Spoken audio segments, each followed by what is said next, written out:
Welcome. You're here now in a quiet place. A place where history drifts in like desert wind through an open window. You don't need to do anything. Just lie back. Let your thoughts soften. And breathe gently, easily. The world has been moving for a long, long time. And tonight, it's going to move a little more slowly. Our story begins not with kings or pyramids or golden treasures, but with something more ordinary, more repetitive, more paper-like. Tonight, we're visiting the forgotten desks of the ancient world. Let's travel back in time to the scribes of the Egyptian Middle Kingdom about 4,000 years ago. You're not a pharaoh. You're not even a priest. You were a bureaucrat, a paper pusher of the Nile, and your reed pen never quite dries. Let's begin. The walls around you are made of mud brick. They're cool to the touch, even though the heat will rise soon. A low ceiling. A simple mat. A woven basket where you keep your worn tools. There's the faint, constant scent of clay dust and ink. And just a trace of stale beer from last night's thin dinner. You rise slowly. Your knees ache, not from battle, but from sitting, from bending, from crouching over the same low table every day. You are a scribe in Egypt somewhere around the year 1900 BC, the Middle Kingdom, a time of temples, grain storage, and endless lists. You are not powerful, but you are literate, and that means you're useful. The rhythm of your life is one of recording, calculating, copying, reporting. Your job is to notice things, to count them, and to write them down again and again. The scribe's world is full of numbers, but never wealth. You might begin your morning by checking a shipment of grain. Barges have arrived along the riverbank, heavy with barley. You're responsible for logging how much is there. How much is owed, how much is missing.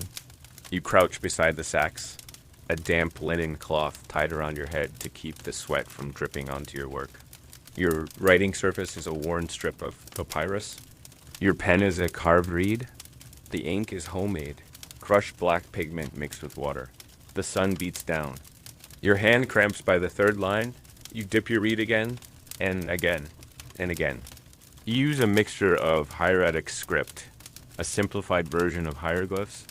It's quicker to write, but it still takes concentration. You squint, your eyes aching from yesterday's scrolls. Mistakes are not welcome. If your numbers are off, you may be questioned, loudly, publicly, sometimes harshly, so you count again. It is a job of vigilance, of repetition, and very little rest.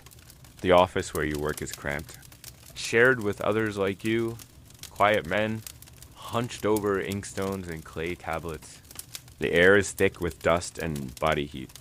There are no windows, only a high slit in the wall where sun spills in and shifts across the plaster.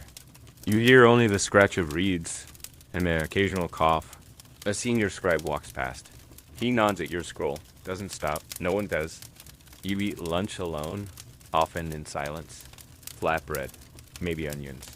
A small bowl of fermented fish, if you're lucky, and it's not spoiled. You try not to think about promotions. They're rare and slow. Most scribes will stay scribes. Some will leave only when their hands no longer grip the reed, and their breath becomes too shallow to speak. Still, there is pride. Quiet, slow pride. You know what others do not. You can read. You can write. You've copied wisdom texts, dry maxims like do not be greedy. You've practiced phrases like obedience brings prosperity. Sometimes, late at night. You scribble your own lines, not for the temple, not for the office, but for yourself. No one sees them. They aren't preserved in gold. They're buried beneath the grain tallies and the lists of oxen. Still, for a few quiet minutes, you remember that words have power, and you sleep face down on your arm, papyrus still beneath your hand. As the sun sets on this day in the scribe's life, a soft breeze moves through the barley fields. The boats rest along the river. The ink dries.